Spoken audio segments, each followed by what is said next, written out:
जब भी महाभारत के महान योद्धाओं की बात होती है तो हमारी जुबान पर अर्जुन, कर्ण और भीष्म जैसे नाम आते हैं, लेकिन इन सब के बीच एक नाम ऐसा भी है जो आज भी रहस्य और विवादों से घिरा हुआ है, अश्वत्थामा। एक ऐसा योद्धा जिसके गुस्से और ताकत के आगे पांडवों की सेना भी कांप उठती थी और जिसके एक अस्त्र में पूरी दुनिया को खत्म करने की ताकत थी। हम जानते हैं कि कृष्ण सर्वशक्तिमान थे, पर क्या महाभारत में कोई ऐसा योद्धा था जो अपनी शक्तियों से खुद भगवान कृष्ण को चुनौती दे सकता था? सवाल यही है, क्या गुरु द्रोण का बेटा अश्वत्थामा वाकई कृष्ण से ज्यादा शक्तिशाली और खतरनाक योद्धा था? चलिए आज इसी सवाल का जवाब ढूंढते हैं और सच को जानते हैं। अश्वत्थामा कोई मामूली योद्धा नहीं था, वह गुरु द्रोणाचार्य का बेटा था और माना जाता है कि वह भगवान शिव के वरदान से जन्मा था।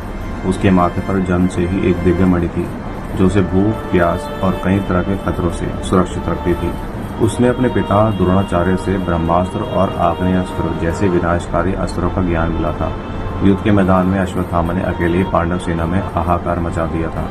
उसने घटोत्कच के पुत्र अंजन पर्वा को हराया और पांडव सेना को भारी नुकसान पहुंचाया। एक मौके पर तो उसने नारायण अस्त्र का प्रयोग कर दिया था।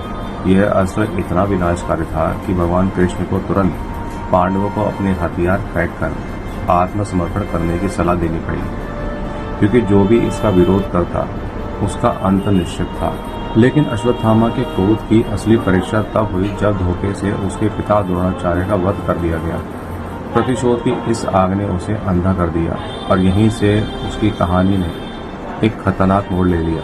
और दूसरी तरफ थे भगवान कृष्ण। कृष्ण ने महाभारत में सीधे सीधे कोई हथियार तो नहीं उठाया था, लेकिन उनकी असली ताकत हथियार नहीं बल्कि उनकी बुद्धि, रणनीति और धर्म का ज्ञान था। जहां अश्वत्थामा की ताकत विनाश करती थी, वहीं कृष्ण की ताकत दुनिया को बचाने पर केंद्रित थी। जब अश्वत्थामा ने नारायण अस्त्र चलाया था तो यह कृष्ण की ही रणनीति थी जिसने पांडवों को आत्मसमर्पण करवाया, उनके प्राण बचाए। युद्ध के अंत में जब गुस्से में अंधे अश्वत्थामा ने अर्जुन पर ब्रह्मास्त्र चला दिया तो अर्जुन ने भी अपने बचाव में ब्रह्मास्त्र चला दिया। अगर ये दोनों महाअस्त्र टकरा जाते तो पूरी सृष्टि नष्ट हो सकती थी। वेद व्यास ने हस्तक्षेप किया। अर्जुन ने तो अपना अस्त्र वापस ले लिया, लेकिन अश्वत्थामा को अपना अस्त्र वापस लेना नहीं आता था। यही अश्वत्थामा ने सारी हदें पार कर दी।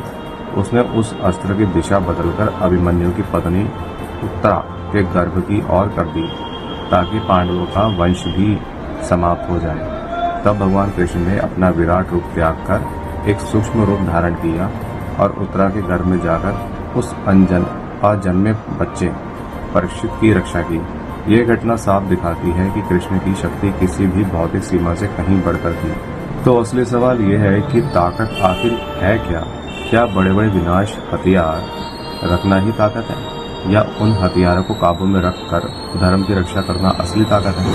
अश्वत्थामा के पास विनाश की शक्ति तो थी, लेकिन वह गुस्से और बदले की भावना में अंधा हो चुका था। उसने युद्ध के सारे नियम तोड़े, रात में सोते हुए पांडवों के बेटों की बेरहमी से हत्या की और एक अजन्मे बच्चे को मारने की कोशिश की। उसकी शक्ति अनियंत्रित थी और अधर्म के साथ खड़ी थी।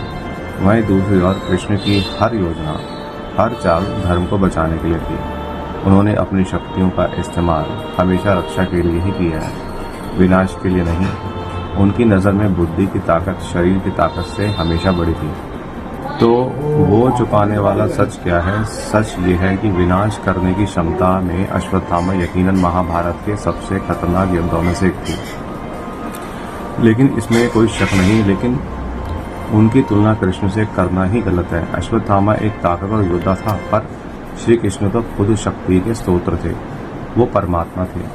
असली सच ये है कि शक्ति का मतलब विनाश करना नहीं, बल्कि धर्म की रक्षा करना होता है। कृष्ण ने अश्वत्थामा को उसके अधर्म के लिए सजा दी। उन्होंने उसके माथे से वो मणि निकाल ली और उसे युगों युगों तक इस धरती पर दर्द में भटकने का श्राप दिया।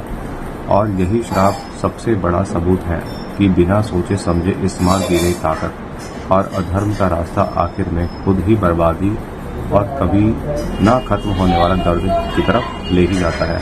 अश्वत्थामा की शक्ति ने उसे अमर तो बना दिया, लेकिन वह अमरता एक श्राप बनकर रह गई। हर कहानी के पीछे छिपा है एक रहस्य। चलिए खोजे रहस्य लोक में।